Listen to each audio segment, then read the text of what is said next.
Well, it's great to be in Pasco County. Y'all sit down. It's great to be here. We're excited to have the Senator here and the Senate President Wilton Simpson with us. We're excited to have Senators Stargell and Burgess as well with us. And Danny obviously is from this area close by as well. Representatives Amber Mariano and Randy Maggart, and then the Speaker of the House, Chris Sprowls from nearby Pinellas County. And we're excited to be here to be able to sign the budget for this year into law. And if we had had a press conference a year ago talking about what the budget for 21-22 would look like, a lot of people thought that it would get really ugly because you saw a lot of the economic activity go down across the world, not just in Florida and the United States. And there was projections that we were going to have dire straits in terms of the revenue outlook, and that you would see massive cuts to things that we've been working on, like education, environmental protection, all these other things. And that was kind of the conventional wisdom. But we made the decision that as other states kept locking their citizens down, we'd lift people up in Florida.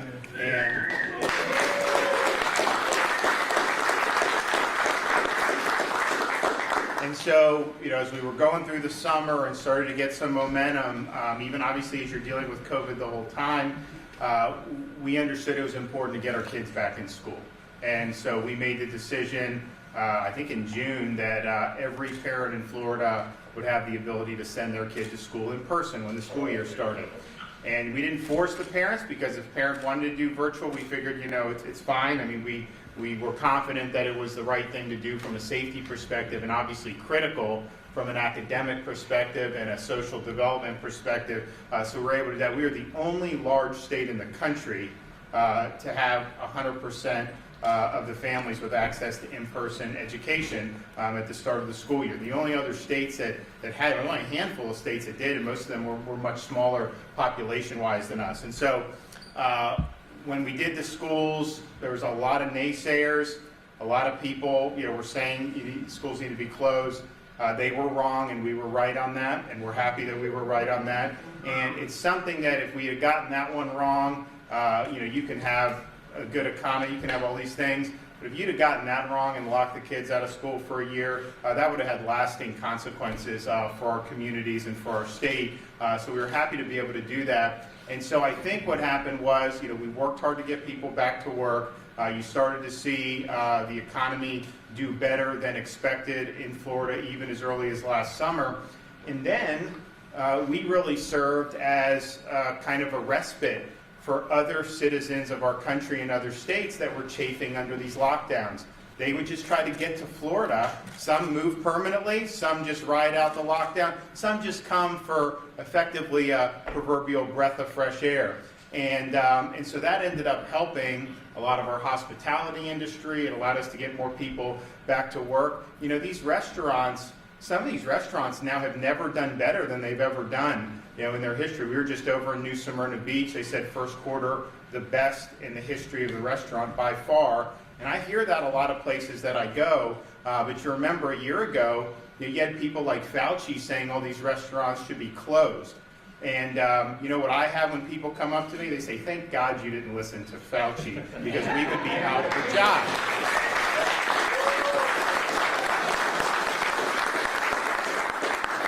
So we ended up seeing that, and I know a lot of places, I was in the Panhandle recently, they never did better than they have in the last year in terms of the tourism and all these other things. Obviously, you see the property values in Florida. People want to buy homes here, and that's just, I think, as a result of doing it right. So when we came into this legislative session, I knew that we were going to be strong. I think these guys eventually came around to, but they had been given a lot of forecasts that said that it was going to be very bad. And so, I was just like, look, I have confidence. So we ended up going, and then as the session went on, they got the estimates in April, and it was clear that we were in really, really good shape. So that the budget we'll have today that I'll sign will likely have, once June is up and the fiscal year ends, we'll probably have about $10 billion in reserve. And that's just state money. It's not including any of this federal money. We're at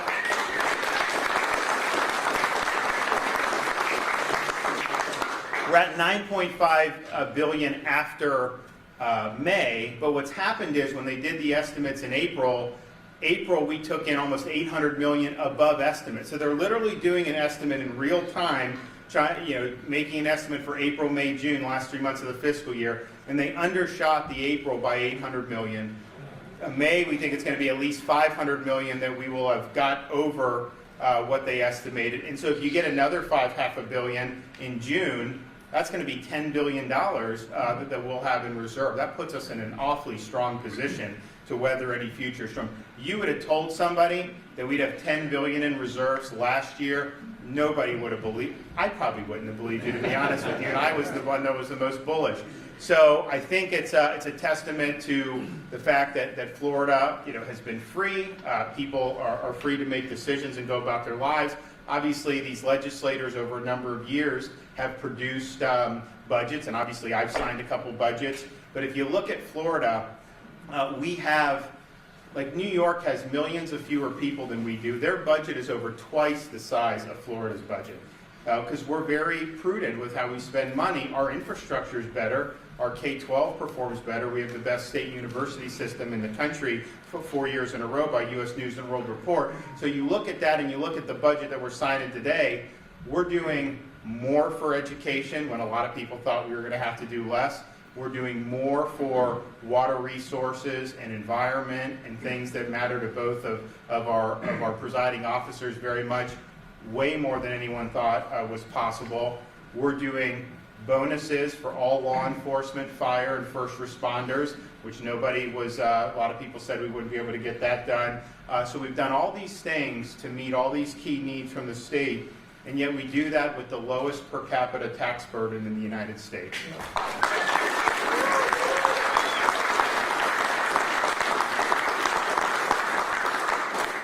So we're proud of what this budget will accomplish.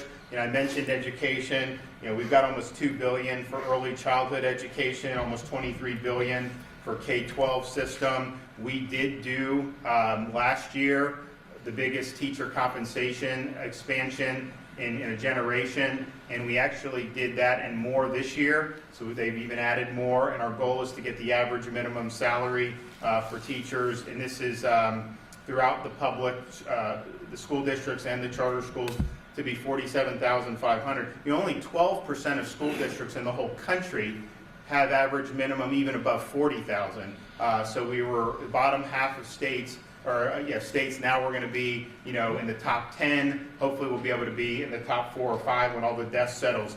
So we're proud of that, but we're also proud of, because our schools were open. And when we were pushing to do this, you had, oh my God, media was so against the schools. The media wanted to lock the kids out of school the whole year. Let's just be honest. They tried to scare parents over and over again. You had some of these bureaucrats, particularly in D.C., that were fear-mongering, and the data was in. Last June, the data was in. We knew that it was the right thing to do. So we pushed forward. There was a lot of people that were opposed to that. I'll tell you, these superintendents they wanted to get back. Most of the teachers wanted to get back. I know the teachers union sued us to close the schools, but at the end of the day, most of the teachers did want to go back because they understood what a year of virtual would have been like for the students. And so because principals had to work extra hard, the teachers had to work hard, we were able to do $1,000 bonuses for all principals and all K through 12 teachers throughout the state of Florida for public and for charter. So that's a pretty big deal to be able to get that accomplished. We also understand that the issue of mental health has been a perennial issue. It's an issue that's very difficult to tackle in some respects. It's an issue that our First Lady, my great wife, has done a lot of good things for the state on, but we also understood when the pandemic hit, this was throwing a lot of things up in the air, and this has exacerbated problems. But I will tell you this, whatever mental health challenges we have in Florida, they would have been way worse had we not had things open. I can tell you that right now, because you look at these other states that continue to do lockdown, continue to keep people out of school and out of work. and those problems are going to mount dramatically. So here in Florida, we understand for our school children it's important. We have $120 million for in-school mental health initiatives, so that's a $20 million increase over last year. And we also have $5.5 million for youth mental awareness and assistance, which the First Lady has been involved with specifically, and we really appreciate that. But then there's another $137.6 million for community-based services for adults and children with mental wellness needs. So all told, you look at all the different agencies that we fund and all the different programs, we got about $2.5 billion for mental health and substance abuse throughout the state of Florida. So we understand it's a challenge, but we're stepping up to meet the challenge. We also gotten a lot of momentum on supporting our water infrastructure and improving our water resources, which is very important for a state that's built around fishing and boating and enjoying the outdoors. And we made a lot of progress my first 2 years as governor. A lot of people thought, given the circumstances, that this was going to get whacked and our momentum was going to get derailed. But actually, if you look, there's actually more money for things like Everglades and water resources and water quality than even I asked for in the budget. I think they did even more things, and I know both Senator Simpson and Speaker Sprowls were instrumental in that. So this is going to put us on track. We're going to be able to complete some of these major reservoirs and stormwater treatment areas just within the next couple years that are going to have such an important impact on kind of the plumbing, the natural plumbing of the state of Florida.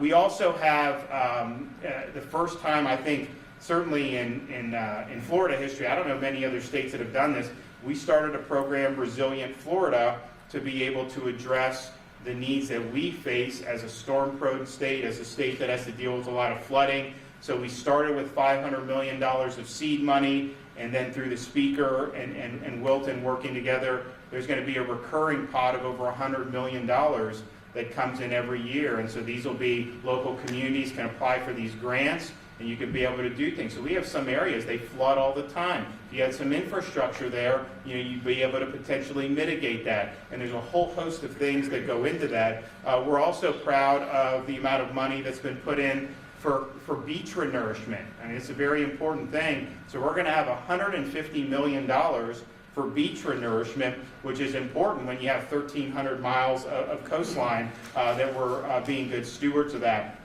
One of the things we did when the pandemic pushed a lot of people into remote work, we saw the traffic declined in most parts of Florida. So we accelerated some of these road projects in highly congested areas like in I-4 in Orlando, did one in Tampa, some other places.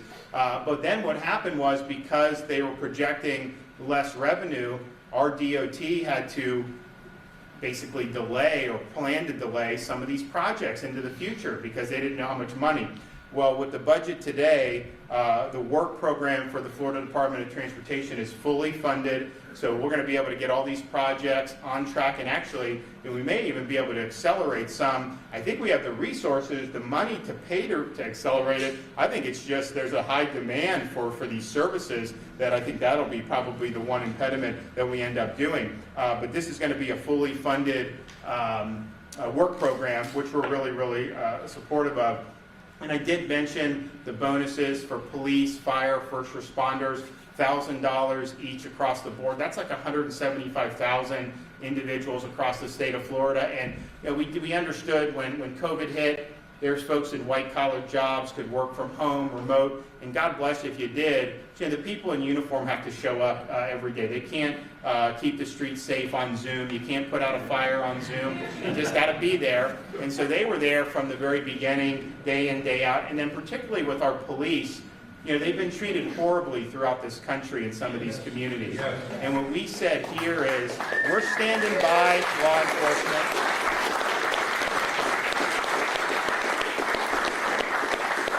We're standing by law enforcement, we have your back, and we understand the importance that supporting law enforcement plays in maintaining public safety in those areas that have moved to defund police or just haven't supported their law enforcement. You're seeing crime increase dramatically in some of these places throughout the United States of America. We don't want that in Florida, so we appreciate the service. But so I think because of all those factors, We thought it was important to see bonuses for all of our first responders, including police, so we're able to get that in the budget here, $1,000 for every sworn law enforcement, firefighter, and EMT in the state of Florida. So that's going to be a really, really big deal. So I think that what this budget shows is that we spend money prudently, but I think we spend it effectively. And I think we're focusing on areas that will really make a difference. Obviously, rewarding some of the folks who've been instrumental in the last year to keep Florida moving forward. Of course, maintaining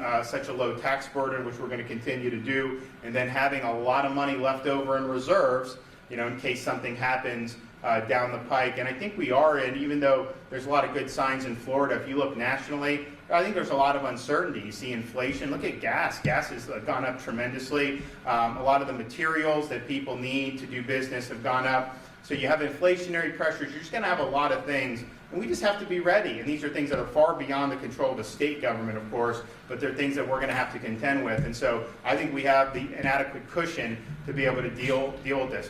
Final thing I'll say before I turn it over to the Speaker and the President, we did about $1.5 billion in vetoes out of the budget.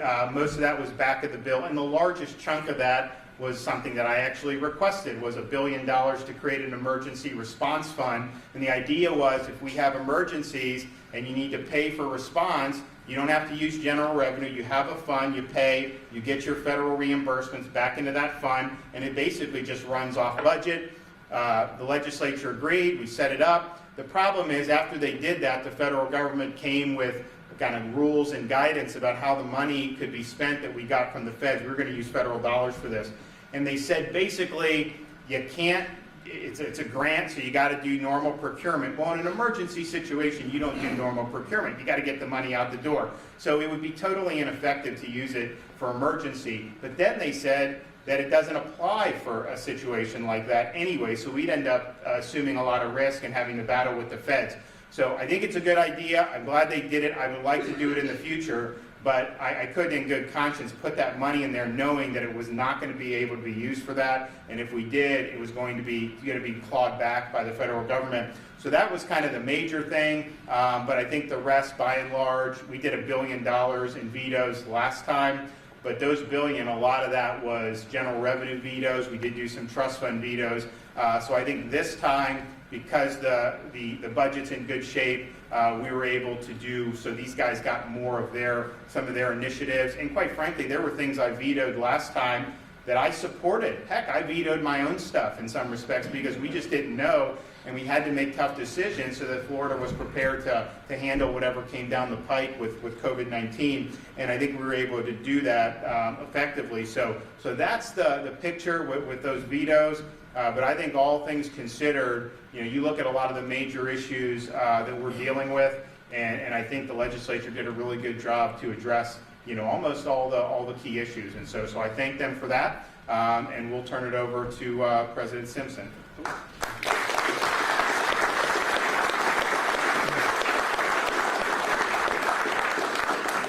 And we really appreciate the governor being in Zephyrhills today, and we are in Senator Burgess's district. I have to remind myself of that now because it's like this is my district, but it's really not. It's really Senator Burgess's district. We'll take it. Yes, and for one more year. And then our budget chair in the Senate was Kelly Stargell, and she did a wonderful job this year putting the budget together. As everyone here knows, it's a $101 billion budget. The Speaker's team and representatives worked very well with us, not only in this area, but structurally. What I was proud of for the state of Florida, the $9+ billion of reserves is not by accident, it was planned. We have a AAA bond rating in the state of Florida by all three agencies. We did structural one-time big needs with a lot of the stimulus dollars that came down to Florida. We had $2 billion additional in transportation. We put $300 million into the wildlife corridors. So if that's important to you, an additional $100 million in Florida Forever. And so we structurally did things with sea level rise. That was a major priority of the speakers. We started that program here in the state of Florida, first of its kind. $500 million initially with a recurring funding of $100 million a year, a little over $100 million. Same thing with septic to sewer systems. City of Zephyrhills, if you've got any of those systems shovel ready, I would be calling DEP right away to get in on some of that $500 million because it's available. That's what it's there for. So we wanted to put enough resources out there to make a large impact in the initial projects that are shovel ready, and then have a recurring stream that would continue afterwards, a little over $100 million in that fund also. All along, affordable housing. That gets a big story every year. And every year, there's a Sadowski fund that the legislature, us, we would generally sweep a lot of those funds. But we're still spending $500–600 million a year in affordable housing. This year with the budget we did, there's an additional $70 million a year going to affordable housing of state funds through that trust fund. So in the last 10 years, we've averaged about $140 million a year going to affordable housing. Now it's going to be a little over $200 million a year. In addition to that, and I'll be brief and turn to the speaker, but we did $1 billion a year tax cut. So one of the things we don't talk about this year is we did the Wayfair bill. So if you were an out-of-state company not charging sales tax to in-state needs, we were not collecting that tax. So every small business that's represented in this room, and I know there's a lot of them, was at a disadvantage to your out-of-state competitors. We fixed that loophole. And then we took the money and we did two things with it. We said, first of all, we're going to backfill the unemployment compensation fund, $4 billion, so that's the first 4 years. And then we're going to take that money and do $1 billion a year tax cut on businesses for the rent tax. So in here, 4 years from now, if you're paying a lease or rent to anyone, you're essentially going to go to zero from wherever you are today. So go back and look at that amount of money every month, and you'll see those tax cuts that are coming after the unemployment compensation fund gets full. And the reason we did the unemployment compensation funds, every small business in the state would have been impacted by it. Today, the way your state set this budget up, there will be no impact. And 4 years from now, you get a big tax cut as we do that. So we thought it was very important to stimulate small business. We thought the projects that we did were very stimulative to blue-collar workers, people that have to go to work every day. You know, during the pandemic, and the governor mentioned teachers, law enforcement, and paramedics. There wasn't a truck driver that wasn't working, and there wasn't a farmer that wasn't working every day. And every day you went to Publix or Walmart or wherever you shop, there was groceries there and food there because of the hard, working men and women of this area, and not only this area, but across the entire state. And so we're very proud of that. We're very proud of this budget. Thank you, Governor. I was going to call him Veto Corleone after the remark he made earlier. I mean, how many governors made us $1 billion each year, right? But certainly last year, the $1 billion came under a lot of stress with the pandemic coming on, and we had no idea what the budget was going to look like this year coming into it. And so each month it got much better, and a lot of that credit goes to our governor for making sure we were opened up. We were opened up very quickly. We got kids back in schools. We went to work, saved a lot of small businesses, and we're very proud to have supported the governor in those efforts. And we appreciate the light touch this year, Vetoes, on the budget. So thank you, Governor.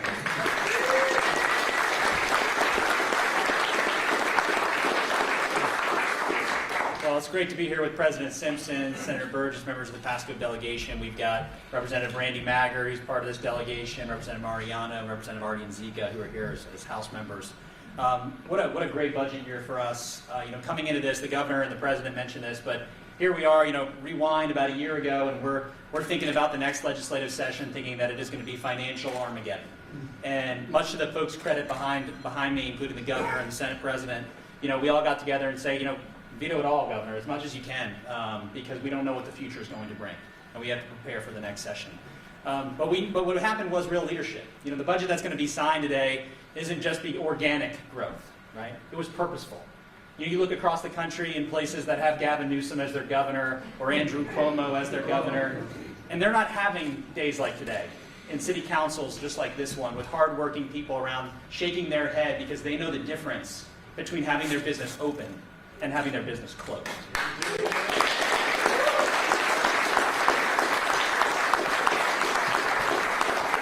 They know the difference between being able to have their child in a classroom where they're engaging with students and engaging with their teacher and coming home and excited about learning and not being able to go to school at all. And the reason that we're here today, the reason that we have the things that we have in this budget, which I'm going to talk about briefly, is because of this governor, because of the leaders behind me who said, we don't care what CNN is saying, we don't care what the national pundits are saying, we don't care what federal bureaucrats are saying, our kids are going to school and our people are going back to their jobs.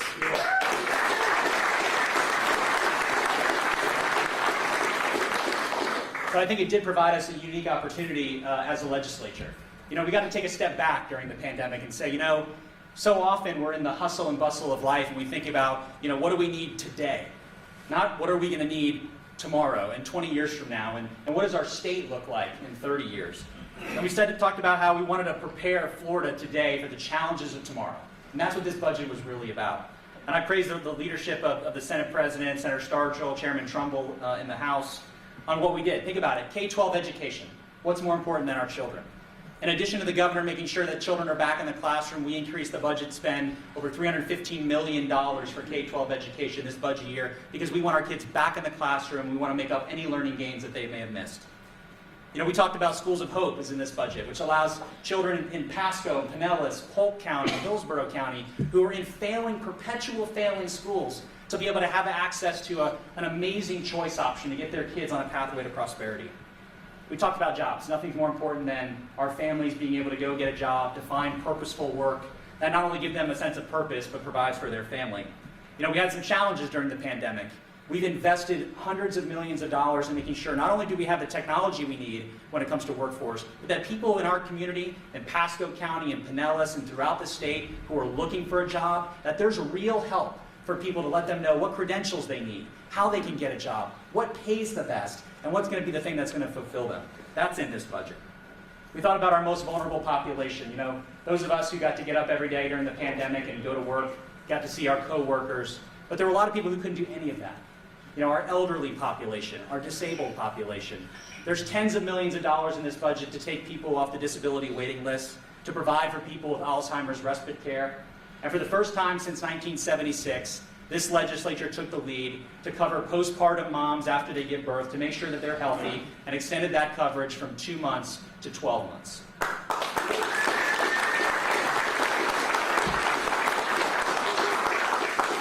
And the last thing I'll mention is, you know, we talk about people are going to be flocking. I mean, I think, you know, if you wake up and you're in Michigan tomorrow, chances are you're not going to Chicago for vacation. You're coming here to the state of Florida. You're going to come to Pasco County. You're going to come to Clearwater. You're going to come to Tarpon Springs, where Congressman Bill Rackus and I live, and you're going to enjoy the sunshine. Nothing is more important to our future than our environment. And it seems like a decent place like Zephyrhills to talk about clean water. You're here. But this governor, this Senate president, there has never been a legislature that has championed Florida's environment more than this one. The president and the governor talked about how we partnered on resiliency and septic to sewer. What could be better than preparing for the future to make sure that our communities don't flood, that it doesn't ruin our homes and our businesses, that it keeps our homeowners' insurance low, and that communities like Zephyrhills have the ability to upgrade their sewer infrastructure to make sure that is up to date, that it's not hurting our water quality. You know, we want to make sure that, you know, in addition to being on a farm in Trilby, that you can go to a beach in Clearwater, which you're going to be able to do because under this budget we have historic funding for beach renourishment. We want your families to be outside. The governor in a Home Depot just a couple of weeks ago signed Freedom Week, our tax package, to encourage Floridians to go outside. There's more money in this budget to fund our state parks and to encourage our families to be outside than ever before. We couldn't be more proud of this budget because it prepares Florida today for the challenges of tomorrow. Thank you, Mr. President. Thank you, Governor, and members of the legislature who made this happen.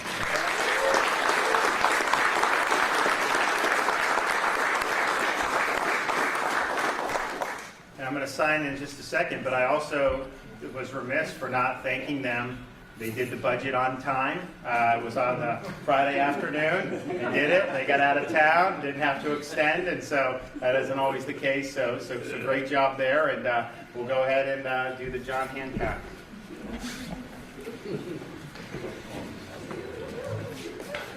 All right.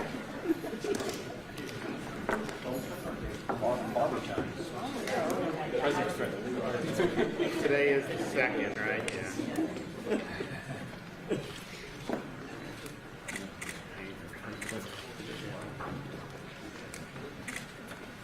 Did that fish sandwich in Lakeland, that was good. Yeah.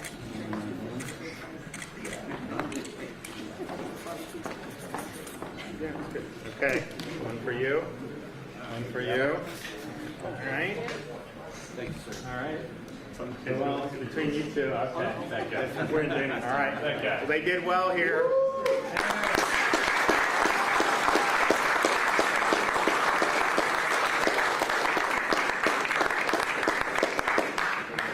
Definitely, this part of Florida had a big part to do with all these guys in these positions. So we appreciate it. We appreciate the hard work. We're excited about some of the opportunities that lies ahead. I think this provides a good blueprint for us to be able to meet a lot of challenges to our state. And I can tell you that there's a lot of people that I think over the last year and a half have said, "Thank God I live in Florida." So.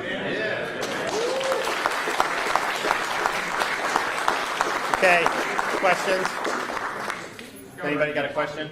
Yes, sir. A lot about funding for coastal communities dealing with flooding issues, but I want to ask you about two of the potential line items that you're talking about. One of them was $750,000 for the Gulfport linear coastal park, and that would have provided funding for increasing the boardwalk, coastal restoration, basically dealing with some flooding issues that they're having downtown. So I want to ask you about why that one was line item. And then the other one is $400,000 for Feeding America Tampa Bay, which has clearly had a very difficult year and feeding a lot of other people who have. Well, we did a huge amount of money, if you look in the budget, for different types of nutrition. And there's also federal money that people are able to access locally for a lot of those issues. And so I think we tried to say if there was something that they could do federally to meet a need, then we would want to do that. If there were other aspects that we were funding that didn't require a line item, clearly that type of boardwalk, there's hundreds of millions of dollars now, that's available for that. Yes, sir. When do you think the first responders may receive their check for $1,000? I hope so. So basically, the budget's now signed. Now, we had the agencies working to get this moving, but it's going to take, it's not something we just turn around immediately, so they're going to be working on it. And I think we're pretty confident we can get the teachers by the end of the summer, and I'm hoping to get the first responders. The difference is the teachers, there's already a database of the teachers, so we know who they are, all the school districts, all the charter school teachers, and we could just do it. With the first responders, some of these EMTs, so you're going to have to get all that information. They are working on doing that, but obviously we want to get it out as soon as possible. But I think on that, it's more of an issue of making sure we're getting everybody that was promised 175,000. Going to make sure we get all those folks there and that we're doing it. And we do have some money. We did more money than just that for the administration and in case there was more people that needed to be paid. So, but those are two priorities because those folks, I think, are looking forward to it. It's something that we fought for, so hopefully we'll be able to get something to them, as soon as possible. Governor, why Zephyrhills today? Anything in Tampa Bay that you're excited about? Got this guy right here. Got this guy.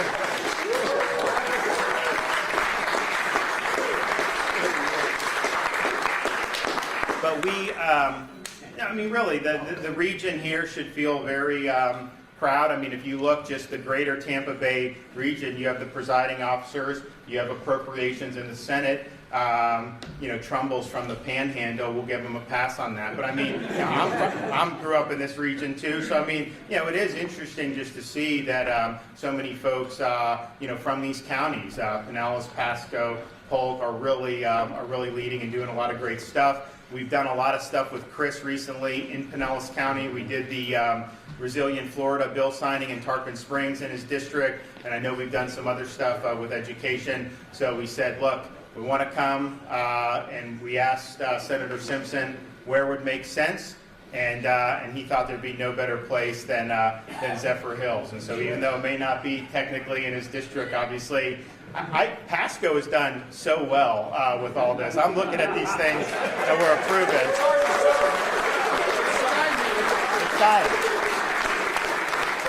And I'm looking through these things, and I'm just thinking to myself, they're going to build a statue after this guy because they're going to have a lot of stuff. So, but no, we're really proud of that. We're proud of the friends that we have. Me personally, proud of all the friends we have in Pasco County because you got a lot of great people here, and you did very well in this budget.